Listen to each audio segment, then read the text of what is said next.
Hello students, you are welcome to my YouTube channel. Myself Sandeep Shah. We will continue our discussion on types of solid. तो last class में और previous class में हम लोगों ने क्या discuss किया था? हम लोगों ने डिस्कस किया था कि टाइप्स ऑफ सॉलिड और एक ट्री फॉर्मेट में हम लोगों ने डिफरेंट डिफरेंट टाइप्स की बात की थी। लेकिन आज हम लोग क्या करने वाले हैं, आज फिर से टाइप्स ऑफ सॉलिड्स की बात करेंगे और डिस्कस करेंगे, लेकिन वो क्या होगा, डिफरेंट डिफरेंट पॉइंट्स के रिस्पेक्ट में हम लोग करेंगे। तो कौन कौन से वो पॉइंट्स हैं? सबसे पहला पॉइंट है कंस्टिट्यूएंट पार्टिकल्स। जो डिफरेंट, पहले तो ये देखते हैं कि हमारे पास कौन से वेरियस 4 टाइप्स के सॉलिड्स थे। पहला था मॉलिक्यूलर सॉलिड।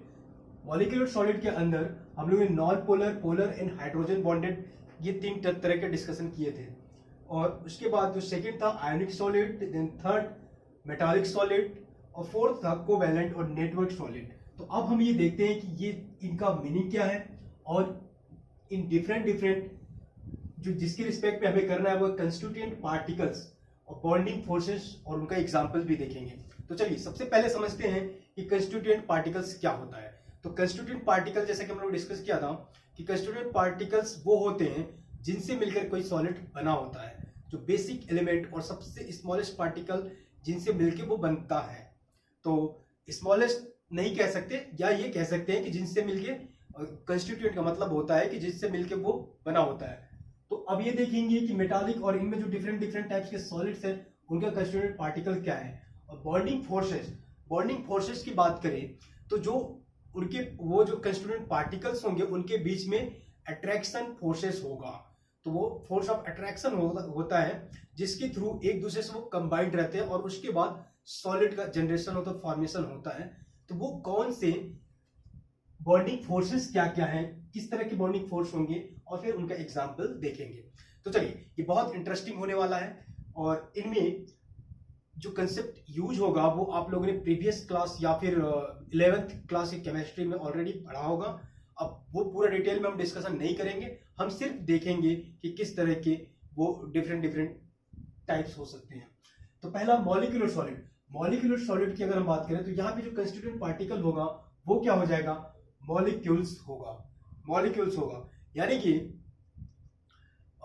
मॉलिक्यूल्स की बात करें तो मॉलिक्यूल्स क्या होता है, हमें ऑलरेडी मैं आपको बता चुका हूं कि जैसे एटम जब 2 से ज्यादा एटम्स एक दूसरे से कंबाइन होते हैं, 2 या 2 से ज्यादा एटम्स अगर कंबाइन होते हैं उसके बाद मॉलिक्यूल्स का फॉर्मेशन होता है, मॉलिक्यूल्स या फिर आयंस। लेकिन अगर सिंगल एटम है तो वहां पे सिंगल एटम से हमारा मॉलिक्यूल्स नहीं बनता है। मॉलिक्यूल्स कब बनेगा, जब 2 एटम्स या 2 से ज्यादा एटम्स होंगे।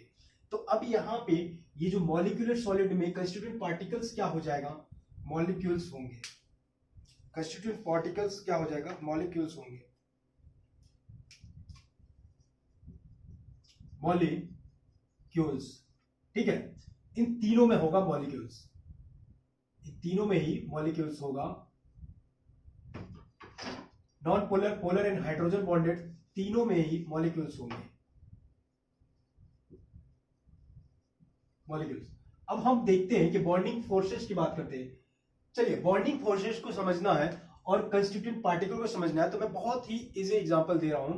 जैसे हमारे घर की या फिर जिस रूम में हम लोग हैं, बैठे हुए हैं, आप जिस रूम से बैठ के पढ़ाई कर रहे हैं, वो उस रूम में जो वॉल होगी या दीवार होगी, वहां वो दीवार किससे बनी होती है, ब्रिक्स से, ईंट से बनी है। और वो डिफरेंट डिफरेंट ब्रिक्स एक दूसरे से कैसे कंबाइंड है, सीमेंट और जो मोर्टर है उसके थ्रू वो कंबाइंड है, एक दूसरे से जुड़े हुई है। तो जो ब्रिक्स होगा वो बेसिक पार्टिकल हो जाएगा या फिर कंस्टिट्यूएंट पार्टिकल हो जाएगा जिससे वो बॉल बना है।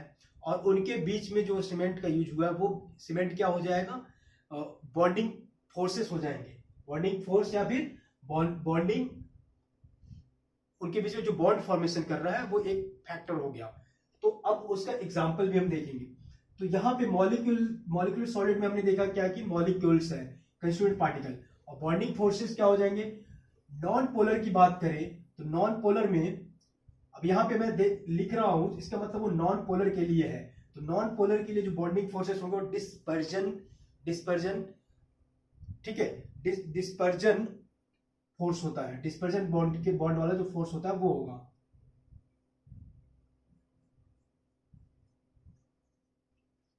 ठीक है। डिस्पर्जन ऑफ फोर्स के बारे में आप लोगों ने 11th में पढ़ा होगा, और इसमें अभी मैं यहाँ पे बस थोड़ा सा एग्जांपल दे रहा हूँ, क्या डिस्पर्जन फोर्सेस के बारे में कुछ टर्म्स डिस्कस कर रहा हूँ। डिस्पर्जन फोर्स की अगर बात करें तो ये सब, पहली बात तो ये होता है कि गैसेस स्टेट में होता है, तो वहां पे बहुत ही वीक फोर्स होता है, और एक इंस्टेंट ऑफ टाइम के लिए, नहीं परमानेंटली नहीं होता है, एक वो टेम्परेरी फेज के लिए वो जो फोर्सेस होते हैं, और वहां पे जो मॉलिक्यूल्स या इलेक्ट्रॉन्स होंगे उनका एक स्पेसिफिक ओरिएंटेशन होगा, और एक स्पेसिफिक पर्टिकुलर ओरिएंटेशन के लिए उस पर्टिकुलर टाइम पे, उस इंस्टेंट पे वहां पे वो यानी कि परमानेंट नहीं होगा। तो बस इसमें इंपॉर्टेंट पॉइंट क्या है डिस्पर्जन के लिए, कि बहुत ही वीक होता है और टेम्परेरी होता है, परमानेंट नहीं होता है, इस तरह का, यानी कि डिस्पर्जन फोर्सेस, डिस्पर्जन फोर्स। और इसको एक टर्म और दिया गया है, लंडन फोर्सेस। तो लंडन फोर्सेस भी आप लोगों ने पढ़ा होगा, वही है डिस्पर्जन फोर्सेस, डिस्पर्जन फोर्सेस। अब पोलर की बात करें तो पोलर में डाइपोल डाइपोल होता है, dipole dipole dipole dipole dipole force के बारे में भी आप लोगों ने पढ़ा होगा, ठीक है। अब हम देखते हैं डाइपोल डाइपोल की स्पेलिंग, हाँ ठीक है। डाइपोल डाइपोल डाइपोल में क्या होता है, डाइपोल इंट्रैक्शन होता है, डाइपोल डाइपोल इंट्रैक्शन होता है, तो डाइपोल डाइपोल इंट्रैक्शन लिख सकते हैं यहां पे, ठीक है। और हाइड्रोजन बॉन्डिंग में क्या हो, हाइड्रोजन बॉन्डेड में क्या होता है, हाइड्रोजन बॉन्डिंग होता है, हाइड्रोजन बॉन्ड। हाइड्रोजन बॉन्ड के बारे में भी, हाइड्रोजन बॉन्ड में क्या एग्जांपल क्या होता है, वाटर के लिए, जैसे H2O जो होता है, वाटर जो होता है, वाटर में जो बॉन्डिंग होती है वो हाइड्रोजन बॉन्डिंग ही होती है। तो अब यहां पे कैसे हम समझेंगे, यहां पे हम जो लेंगे हाइड्रोजन बॉन्डिंग, हाइड्रोजन बॉन्डिंग, ठीक है। तो ये हो गया डिफरेंट टाइप के हमारे ये मॉलिक्यूलर सॉलिड के अंदर में। अब इसका एग्जांपल हम देख लेते हैं। एग्जांपल अगर नॉन पोलर की बात करें तो यहां पे आर्गन होगा, आर्गन और हीलियम, ठीक है। आर्गन हीलियम नॉन पोलर में, आर्गन हीलियम क्या है, आर्गन और हीलियम जो होते हैं वहां पे ये और भी एग्जांपल्स हो सकते हैं, जैसे CO2 हो गया, CO2 भी इसके अंदर में आ जाएगा, कार्बन डाइऑक्साइड। अब पोलर की बात करें, HCl,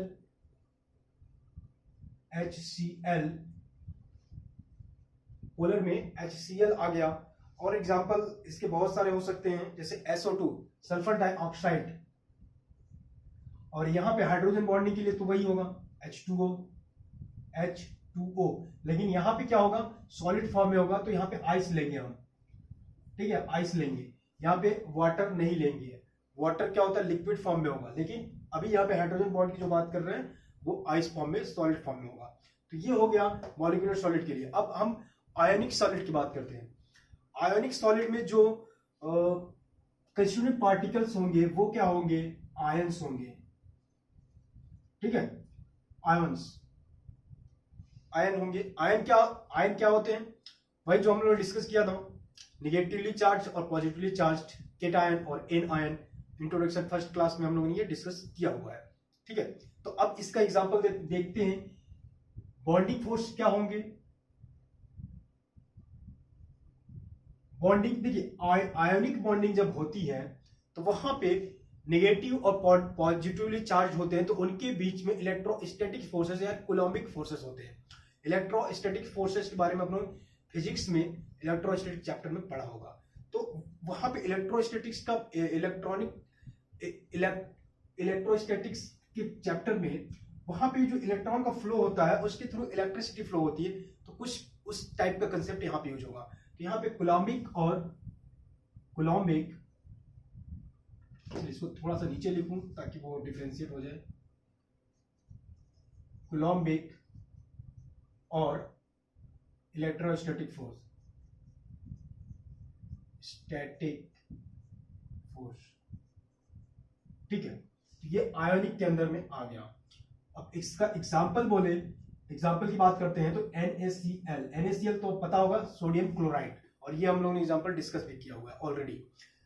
तो ये हो गया। अब मेटालिक सॉलिड की बात करें तो मेटालिक सॉलिड का थोड़ा सा डिफरेंट है। कंस्टिट्यूएंट पार्टिकल इसमें जो होंगे, मेटालिक सॉलिड में कंस्टिट्यूएंट पार्टिकल्स जो होते हैं वो किस तरह से होते हैं, और उनमें जो बॉन्डिंग फोर्सेस होगा वो किस तरह से होगा, ये देखते हैं। मेटालिक पार्टिकल में पहली बात तो बॉन्डिंग फोर्सेस जो होंगे वो मेटालिक बॉन्डिंग होगी। मेटालिक बॉन्डिंग के बारे में भी पढ़ा होगा आप लोगों ने। और इनमें जो कंस्टिट्यूएंट पार्टिकल होंगे उसमें कुछ ऐसा होता है कि इलेक्ट्रॉन्स होते हैं पॉजिटिवली चार्ज्ड, एक बहुत सारा पॉजिटिव चार्ज होगा, वहां पे उसके बीच में इलेक्ट्रॉन्स होंगे। और जो पॉजिटिव आयंस होते हैं, positive ions in a sea of negatively charge electron, या निगेटिवली चार्ज क्या बोले, हम कह सकते हैं कि इलेक्ट्रॉन तो निगेटिव चार्ज होता ही है, निगेटिव में निगेटिवली ही होते हैं। तो यहाँ पे हम ये कह सकते हैं कि मेटालिक सॉलिड में जो पार्टिकल्स कंस्टिट्यूएंट पार्टिकल होंगे, कंस्टिट्यूएंट पार्टिकल जो होगा वो होगा कंस्टिट्यूएंट पार्टिकल जो होगा positively ion in a sea of delocalised electrons,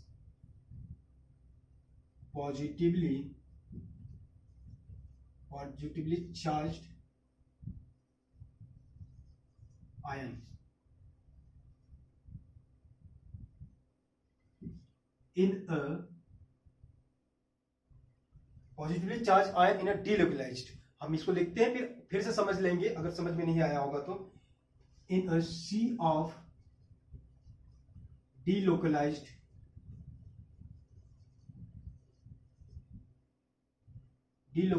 electrons, ठीक है, इलेक्ट्रॉन्स। चलिए अब इसको समझते हैं क्या मीनिंग हुआ positively charge ions in sea of delocalised electron. Positively charged ion, positively charge ion का तो पता है कि पॉजिटिवली चार्ज है तो क्या हो जाएगा, केटायन होगा। तो पॉजिटिवली चार्ज आयन, और बहुत ज्यादा आयन रहेंगे, समुद्र टाइप का होगा। तो उस समुद्र में अगर हम कहें कि इलेक्ट्रॉन्स आ जाए, कुछ इलेक्ट्रॉन, नंबर्स ऑफ इलेक्ट्रॉन, तो इस तरह से उनके बीच में पॉजिटिवली चार्ज आयन और इलेक्ट्रॉन्स के बीच में जो बॉन्डिंग होगा वो पार्टिकल्स होंगे, पॉजिटिवली चार्ज आयन रहेंगे और इलेक्ट्रॉन्स रहेंगे उनके बीच में, मतलब कंस्टिट्यूएंट पार्टिकल यहाँ पे पॉजिटिवली चार्ज आयंस और डीलोकलाइज्ड इलेक्ट्रॉन। डीलोकलाइज्ड का मतलब हो गया कि इलेक्ट्रॉन्स जो रहेंगे उनका फिक्स ओरिएंटेशन नहीं रहेगा, यानी कि वो एक प्लेस से दूसरे प्लेस पे चेंज होते रहेंगे, ठीक है। तो ये समझ में आ गया होगा।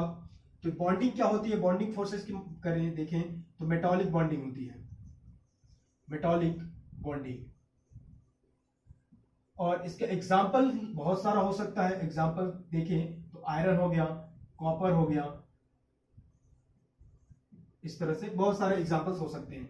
तो इसकी प्रॉपर्टी क्या हो जाती है, सोडियम क्लोराइड की अगर प्रॉपर्टी कहें, चलिए इनकी प्रॉपर्टी क्या होगी इस मेटल सॉलिड की, हम वो भी डिस्कस करेंगे। अब देखते हैं कोवैलेंट और नेटवर्क सॉलिड। तो कोवैलेंट बॉन्ड के लिए क्या होता है,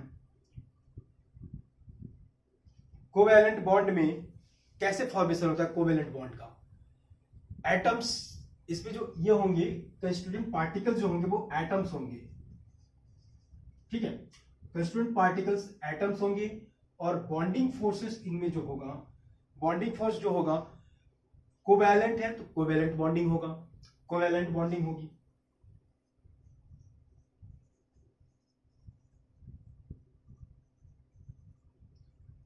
कोवैलेंट बॉन्डिंग।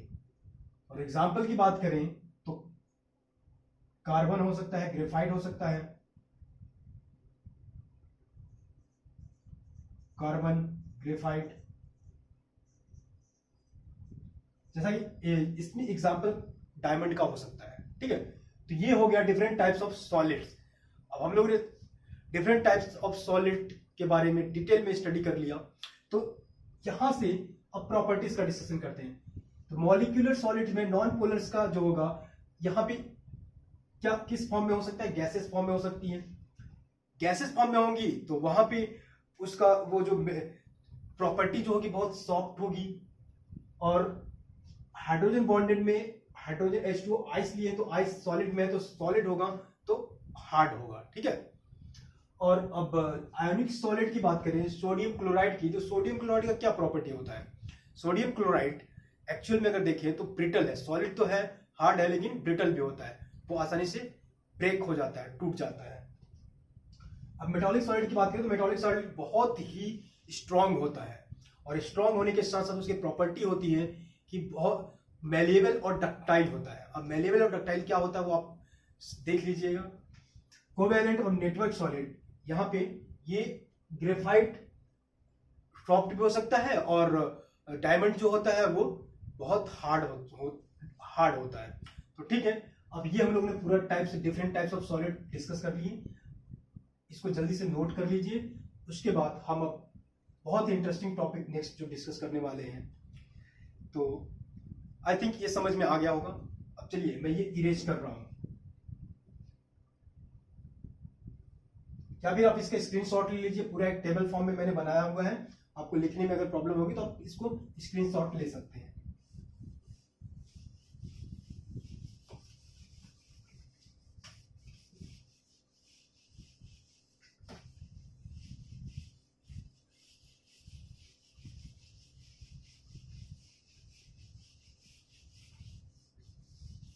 नेक्स्ट हेडिंग डालिए, crystal lattice and unit sales.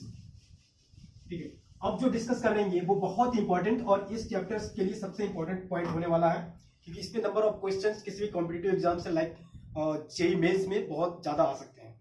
तो चलिए अब नेक्स्ट टॉपिक है क्रिस्टल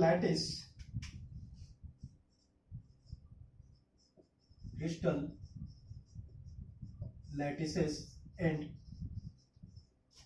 यूनिट सेल। तो पहले देखते हैं क्रिस्टल लैटिस होता क्या है।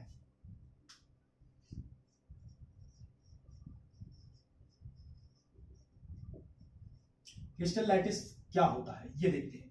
क्रिस्टल लैटिस, अब तक हम लोग बार बार क्रिस्टल के बारे में डिस्कशन कर लिए, क्रिस्टल में क्या होता है।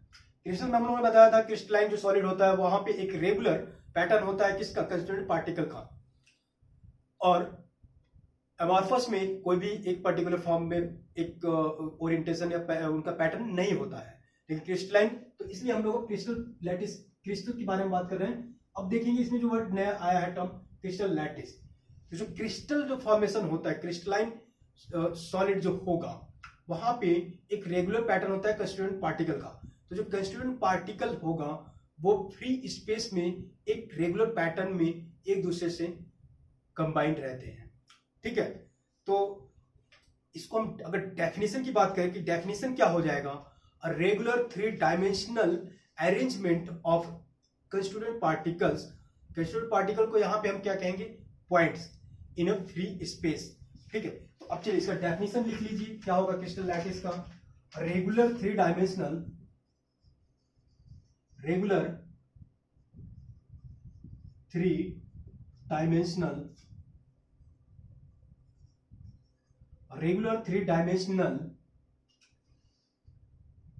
arrangement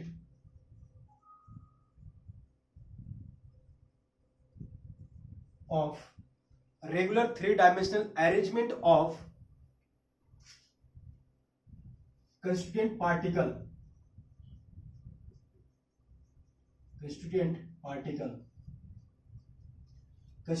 को ब्रैकेट में लिख लीजिए। इसको हम अब इसके बाद आगे पॉइंट्स बोलेंगे, पॉइंट्स। कंस्टिट्यूएंट पार्टिकल्स जो होगा उसको एक नया टर्म दे रहे हैं, उनको बोल देंगे पॉइंट्स, तो पॉइंट्स बोलेंगे। Constituent particle in a free space, free space का मीनिंग यहां पे ये है कि जो पार्टिकल्स होंगे उनको हम एक 3 डायमेंशनल एक फ्री स्पेस में, यानी कि किसी भी फ्री स्पेस का मतलब ये हुआ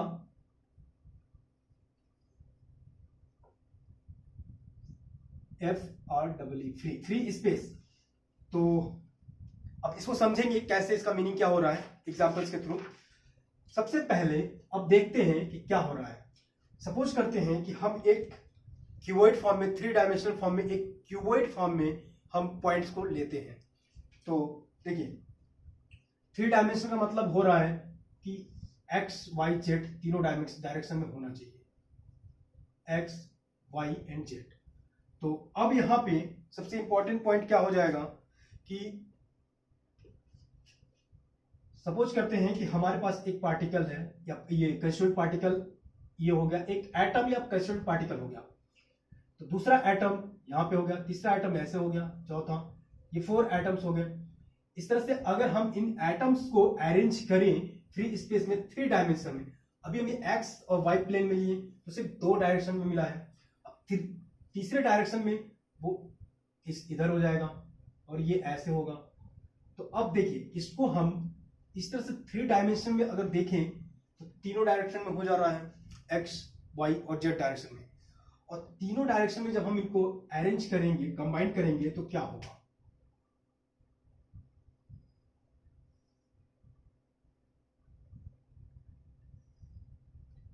ये अभी यहां पे रेक्टेंगल फॉर्मेशन हुआ, लेकिन अगर थ्री डायमेंशन की बात करें तो इस रेक्टेंगल को मिला देंगे तो क्या बन जाएगा, क्यूबॉइड फॉर्मेशन हो जाएगा। ठीक है, तो ये क्या बन गया, क्यूबॉइड बन गया। तो अब यहां से हम डिस्कस करेंगे और इसको अच्छे से समझेंगे कि इसका मीनिंग क्या हो रहा है। ठीक है, ये जो है ये क्या है, पॉइंट्स हैं, पॉइंट्स, और इन पॉइंट्स को मिलाने वाला ये जो लाइन है, ये लाइन इन दोनों पॉइंट्स को मिला रहा है, और पॉइंट्स ही कंस्टिट्यूएंट पार्टिकल्स हैं, और ये पॉइंट्स जो है फ्री स्पेस में है, तो यही क्या कहलाएंगे, lattice. Each point in a free space is known as lattice. ठीक है, तो यहां पे पॉइंट आप कुछ टर्म्स इंपॉर्टेंट इसकी रिस्पेक्ट क्रिस्टल लैटिस के बारे में आप नोट करके लिख लीजिए। Points in a free space, ठीक है, points in a free space, each point in a free space, each points in a free space, इसको क्या बोलेंगे, ये कहलाता है लैटिस। लैटिस, ये पॉइंट जो होगा, points in a free space is known as lattice. Okay, उसके बाद क्या होगा, इनको हम लैटिस बोलेंगे। अब अगर इन लैटिस पॉइंट्स को हम ज्वाइन करते हैं तो क्या मिलेगा, by joining lattice point we get geometry मिलती है। किसकी ज्योमेट्री, उस लैटिस की ज्योमेट्री मिलती है। We get geometry of lattice, ये जो लैटिस है इसकी ज्योमेट्री मिल जाएगी। If we join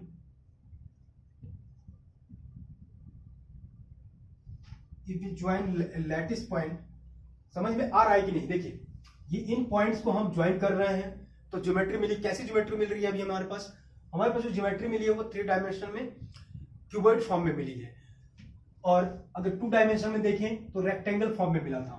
if we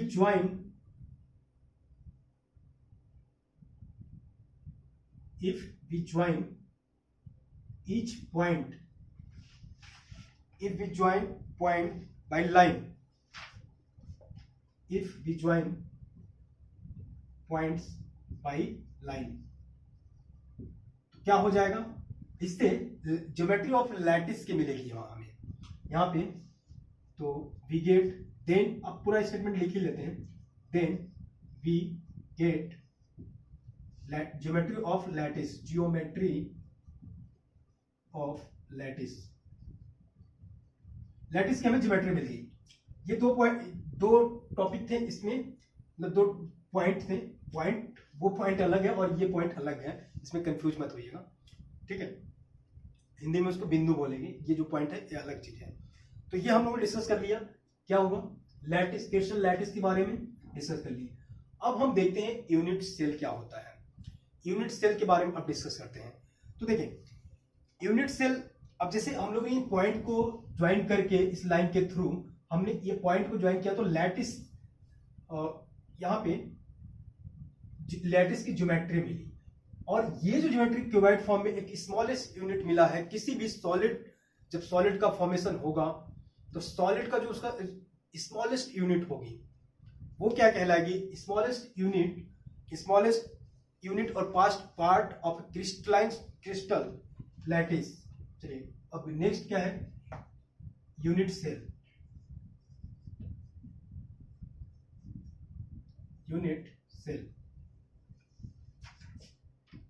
unit cell क्या होगा, smallest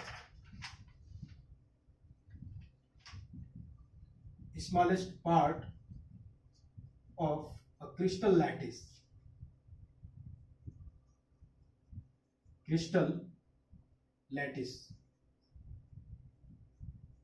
smallest part of a crystal lattice, समझ रहे हैं? ये यहां पे जो मिला है smallest part of crystal lattice which join with each other। अगर स्मॉलेस्ट पार्ट को हम अब समझ लेते फिर लिख लेंगे, या फिर पहले लिख लेते फिर समझ लेंगे। That is when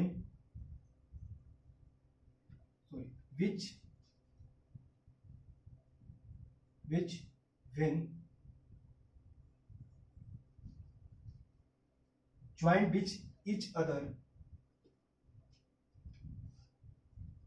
when repeated in different direction,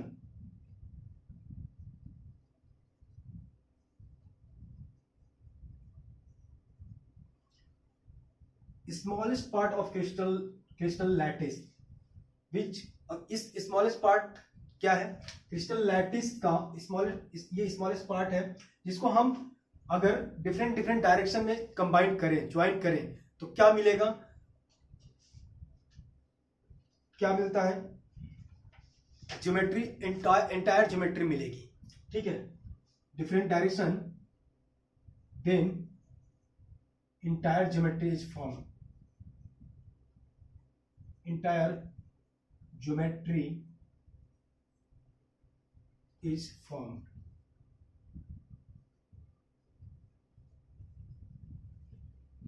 ये कॉम्प्लिकेटेड हो रहा है तो चलिए मैं इजी कर देता हूं कैसे हो रहा है। यूनिट सेल का मतलब ये हुआ कि जो एक घर की एक दीवार होगी, दीवार का जो ब्रिक्स होगा वो ब्रिक्स एक स्मॉलेस्ट पार्ट होगा उस दीवार के लिए, और उस दीवार को हम पूरे ब्रिक्स से जब बना रहे हैं तो कंप्लीट वॉल जो बनती है वो क्या होगी, उस वॉल के लिए जो एक सिंगल ब्रिक्स होगी वो यूनिट सेल की तरह वर्क करेगी। तो यहां पर भी कोई भी सॉलिड होगा तो उस सॉलिड का जो सबसे स्मॉलेस्ट पार्ट होगा, smallest part of A crystal lattice which when join, अगर हर एक क्रिस्टल लैटिस को हम ज्वाइन करेंगे तो रिपीटेड और डिफरेंट डायरेक्शन में, डिफरेंट डायरेक्शन का मीनिंग यहाँ पे ये है एक्स डायरेक्शन, वाई डायरेक्शन और जेड डायरेक्शन, तीनों डायरेक्शन में अगर हम करें, 2 डायरेक्शन भी हो सकता है, 3 डायरेक्शन भी हो सकता है, तो अगर डिफरेंट डायरेक्शन में हम उनको ज्वाइन करेंगे तो हमें क्या मिलेगा, इंटायर ज्योमेट्री फॉर्म हो जाएगी। तो इंटायर ज्योमेट्री, अगर ये एक स्मॉलेस्ट यूनिट सेल का अगर शेप क्यूबॉइड है तो हमें जो मिलेगा फाइनल ज्योमेट्री वो क्यूबॉइड के फॉर्म में ही मिलेगी। ठीक है, तो इसके बारे में और डिटेल में स्टडी आगे करेंगे, अभी के लिए इतना सफिशिएंट है। तो चलिए अब फिर से इसको थोड़ा समझ लेते हैं कि कैसे हो रहा है यूनिट सेल। जैसा सपोज करिए कि हमारे पास एक स्मॉलेस्ट यूनिट सेल ये है, अब हम यहां पे क्या करते हैं कि तीनों डायरेक्शन में इसको एक्सपांड करते हैं, तीनों डायरेक्शन में।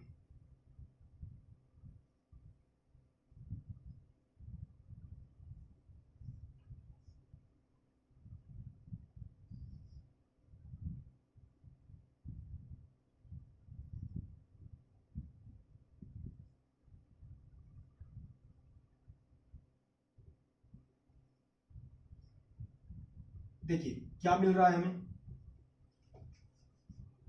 इस डायरेक्शन में हमने यहां एक्सपांड किया और इस डायरेक्शन में यहां, और इसी तरह से इसके पीछे भी हो जाएगा और आगे भी हो जाएगा।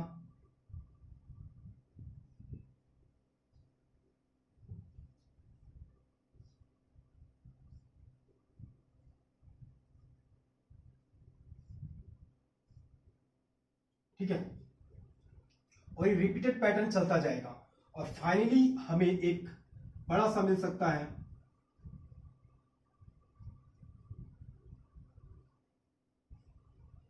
तीनों डायरेक्शन में ही बड़ा सा हमें एक इसका, अब ये जो ब्लू कलर में दिख रहा है जो हमने सबसे स्टार्टिंग में बनाया था, ये सेम इसकी ज्योमेट्री जो होगी वो तीनों डायरेक्शन में इक्वली हम बढ़ाएंगे।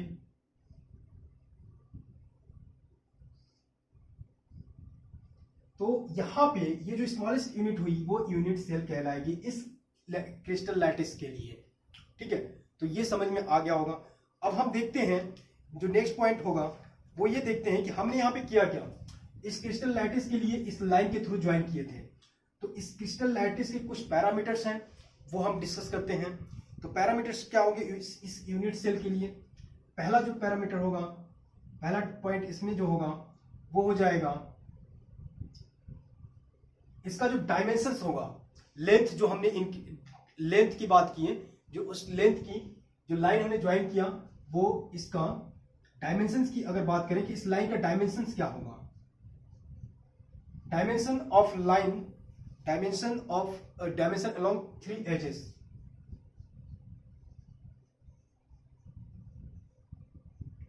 along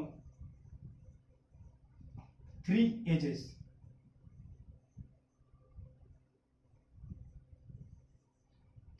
अब डायरेक्शन को किससे हम दिखाएंगे, सिंबल क्या यूज करेंगे, dimension, sorry dimension A B C, small A B C से इन डायमेंशन को, ए बी सी क्या है, एक्स डायरेक्शन में इसकी जो लेंथ हो जाएगी ये ए और यहां पे बी और ये सी।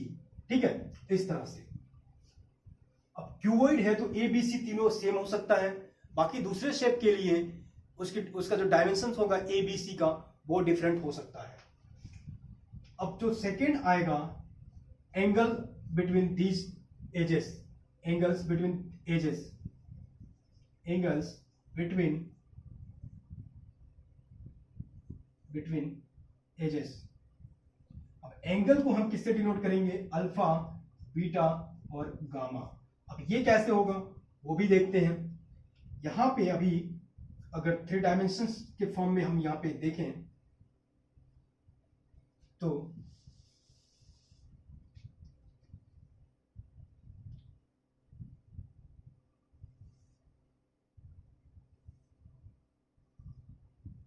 इस तरह से एक्स, वाई और जेड डायरेक्शन में अगर इनका डायमेंशन है ए, बी एंड सी, तो अब एंगल की बात करते हैं।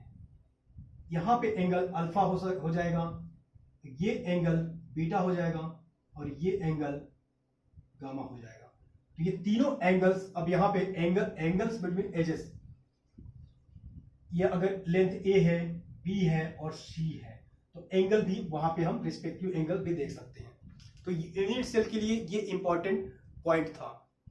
ठीक है, तो ये पॉइंट बहुत इंपॉर्टेंट है, इसको आप जल्दी से नोट कर लीजिए। मैं साइड जा रहा हूं, फिर मैं इरेज करूंगा।